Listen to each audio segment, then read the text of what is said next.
A gay couple who held hands in a supermarket have been talking about their anger after they were told by staff that they'd been behaving inappropriately.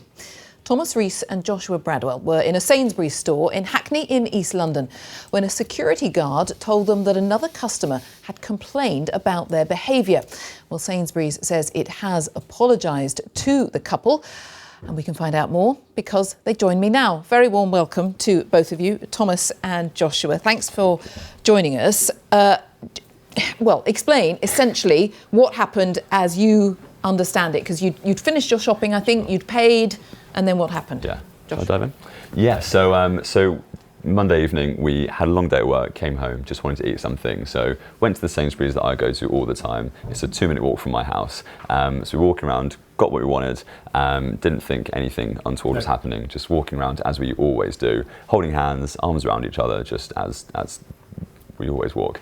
And as we were paying at the tills, we suddenly felt a presence near us, and it was the security guard that was lingering for longer than he usually does. And as we paid and got ready to leave, he beckoned for us to come outside, said he wanted to work with us. So we followed him outside, completely confused to know what was going on, and he informed us that another customer, a female customer, had said that we were behaving inappropriately, we'd been touching inappropriately, and he pulled us away to not embarrass us, but in fact that actually embarrassed us more because we were in the street, in public, being told we were behaving inappropriately, and it was this hammering home of the word inappropriate that really, it was quite, everyone was quite cutting actually, so it was quite difficult to hear. So just to try and cut off the sentence, I said, "Oh, it looks like we found a bigot in our midst," and wanted to walk away, and he was just like, "Yeah, inappropriate." We're like, right, okay, we need to leave now. And that was the end of it at that point. I mean, did you protest? Did you say no, we weren't, or were you just too shocked? You're just so taken aback. You know, the wind is taken from your sails because we were removed from the store. My first assumption was I've done something wrong. There's something in my pocket. There's something in my bag. I've stolen, and I was ready to apologise profusely. You know, I'm so sorry. And he said, "Oh no, a complaint's been made about you, your behaviour."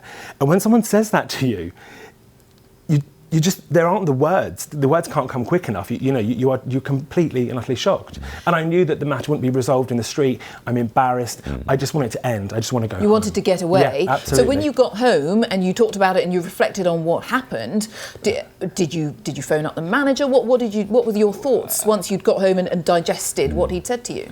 Yeah, so it took a bit of talking, a bit of reflection, and the more we spoke about it, the more we were thinking that actually this is quite gross from a corporation in terms of how they train their staff and how that information was delivered to us via someone who works for a huge corporation like Sainsbury's, when in a space like East London, when diversity is rife, and the way they handled it and it was kind of presented back to us, we're like, no, this actually isn't right.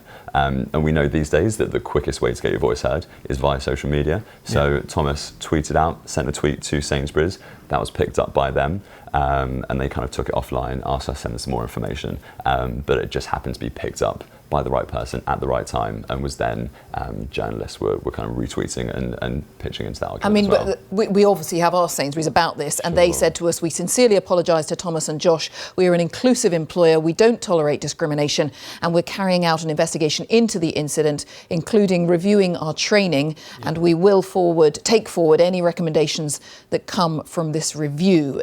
Right. Is that enough for you? Is that what you want? Absolutely. This is all about brands taking responsibility for the people on the front line and educating them properly so they're able to deal with unique situations, diverse situations, and LGBT issues. You know, at no point are we here, wanting vouchers or, what have you. We're just wanting it never to happen again, because if it's happening here in London, where else is it happening? We did also hear they've issued the apology. They also said that they had offered you a voucher. Is that correct? Yeah, they offered us £10 voucher. And your thoughts about that? It's just a bit of a kick in the teeth after everything. It just feels like a bit of an insult to injury, almost. Have you been back to that store since? No. Shan't be. Thomas Rees, Joshua Bradwell, thanks very much for coming. Thank you. Thank you very much.